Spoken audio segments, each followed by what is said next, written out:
I'm Colleen O'Quigley, and I'm here in Castlehacket, near Tuam in County Galway, Ireland. And I'm at a monument to Colonel Patrick Kelly. With me is Anna McHugh. And Anna, can you tell me, why is there a monument to Colonel Patrick Kelly of Gettysburg fame, the leader of the Irish Brigade at that battle and many other battles? Why is there a monument to him in a country area near Tuam in County Galway?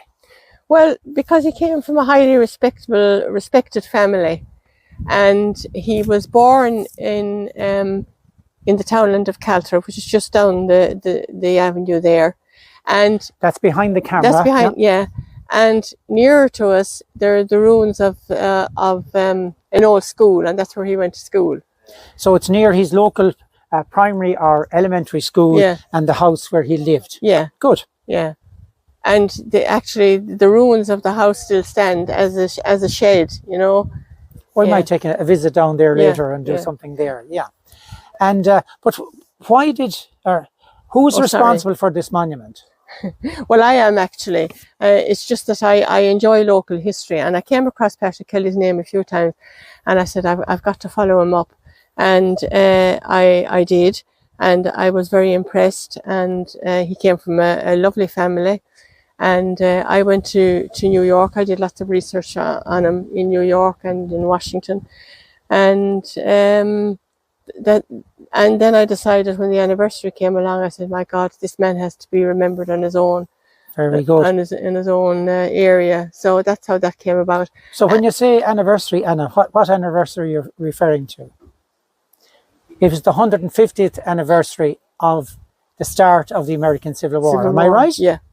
So in 2014, then you got this erected to mark that. Yes. And you see, Patrick Kelly's mother had been married twice. Yeah. And she, yeah, so Patrick was born here. Yeah. His dad died when he was young. Yeah. So Patrick and his sister. Yeah.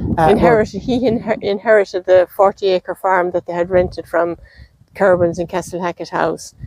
And so Kerwins and Castlehacket House, they would have been the local landlord. Local landlord. Oh yeah. And his father actually worked for Mr. Kerwin in Castlehacket House. Yeah. And then his mother married again. Yeah. And her husband also worked in Castlehacket House, and they were a highly respected family. Even to this day, people will talk about the Blythes. You know, it's amazing. That would be the landlords. Okay. No, the Blythes would be the family. His family, and so basically that's why. And I decided I had traced his family, the Blythes, to England, and they were very interested and they were very helpful in, given the history. And so was there a ceremony then associated with the plaque? Yes. Tell us a little bit about that ceremony.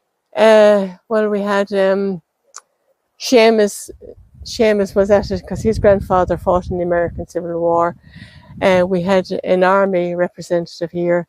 We had a priest. We had two army people actually in full uniform. And we had the Blythe family members who they all came to it as well. So they would have been direct descendants of Patrick Kelly's mother who married a second time. Was there any representative from the American government here? Oh, there was. Yeah. So who was here on behalf of the government?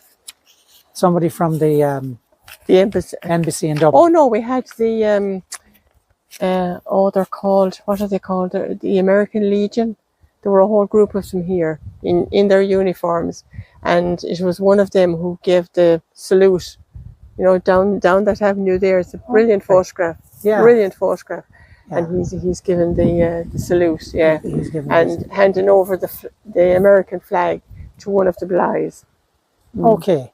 To Francis Blythe. You were telling me that his wife died childless in New York. In New York. Where is she buried? In Calvary as well, yeah. So this is Calvary Cemetery in Woodside, New York. Woodside in New York. And would I be right in saying that Patrick Kelly is also buried there?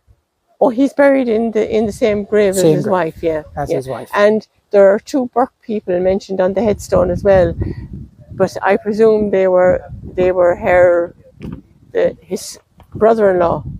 I presume he was his sister's. Okay. Because she was very Grant. And if I was to ask you, Anna, if you had the chance, maybe in Tuam, in a coffee shop, to meet Colonel Kelly, what would you ask him, or what would you like to talk to him about? Did he miss home? Did he miss home when he? Yeah. Because I know he did contribute money when they were fundraising in America for famine victims in Ireland, and I know he contributed. I think it was $20. Okay. Which was a lot of money in those days. At the time. Yeah. Right, Anna, lastly, is there anything you'd like to add that I haven't asked you that you want to tell or share with us?